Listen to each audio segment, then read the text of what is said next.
Bienvenidos and welcome all you hybrid children out there. My name is xCrossBite and today we're going to be looking at how to combine two different models in Unity to make a brand new model. Essentially what we're doing is we're taking the materials from one character and we're going to apply them to the mesh of another character. So first thing we're going to do is load up Unity and create a brand new 3D project. And once we've got that created and loaded up, we are going to need to load in our UniVRM package. To do that, we're going to go ahead and go up to Assets, and we're going to go to Import Package and Custom Package. We're going to navigate to wherever you've got your UniVRM saved, and we're going to let that load in.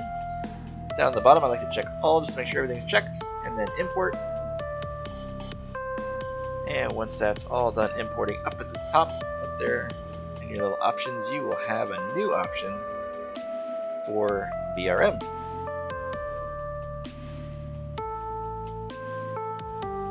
So now that we've got this, we're going to go ahead and go to Import, and we're going to go ahead and import two separate models.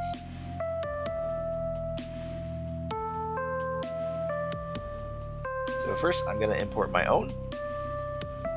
My most recent one is called XCrossBite Stripes, so I'm going to go ahead and do that. I'm going to click Save, put the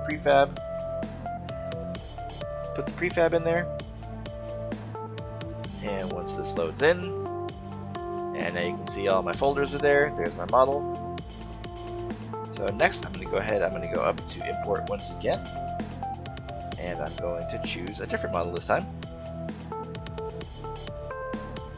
I'm going to use this model that my good friend Pom has sent over to me. Basically, we're going to take her materials and apply them to my model and make a brand new model out of it. So we've got my model loaded in, we've got Pom's model loaded in. I'm going to drag and drop my model over here on the left side. I'm going to hit this little arrow to bring down the rest of the components.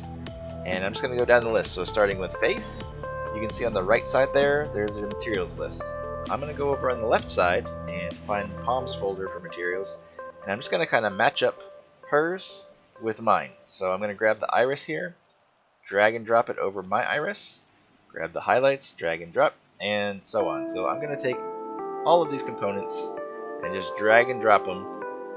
If you don't know what they are, when you click on them, they will give you the title down at the bottom.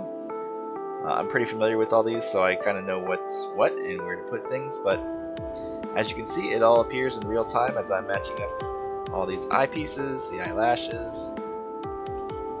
Any place that you see face skin on the right side, make sure you apply it to both of those, because that's going to be different parts of the body, like the face and then the ears. Those both use the same skin textures. So you can see the face is coming along. It's actually done. So we're going to move on to the body, and it's going to be the exact same process. We're just going to take the body skin, and every place that says body and skin, we're going to apply the body skin. So we've got 4 instances of that, and then we're going to do the clothing. So there's tops, bottoms, and shoes. Not every model has all of these. For example, if a character has a dress, they'll just have tops, they may not have bottoms. So just take note of that. But I'm just going to go ahead and drag and drop these, and you can see that the jacket is not quite right, but we're going to get to that in just a little bit here, and I'll tell you how to fix that as best we can, at least. Because I have about 100 something hairs on my character, I'm not going to do all of them for this video. That would just be ridiculous. So I'm just going to go ahead and do the bangs. We'll get kind of a stylized punk rock look. And so I'm just going to drag and drop these hairs on the first few random front ones that I see here.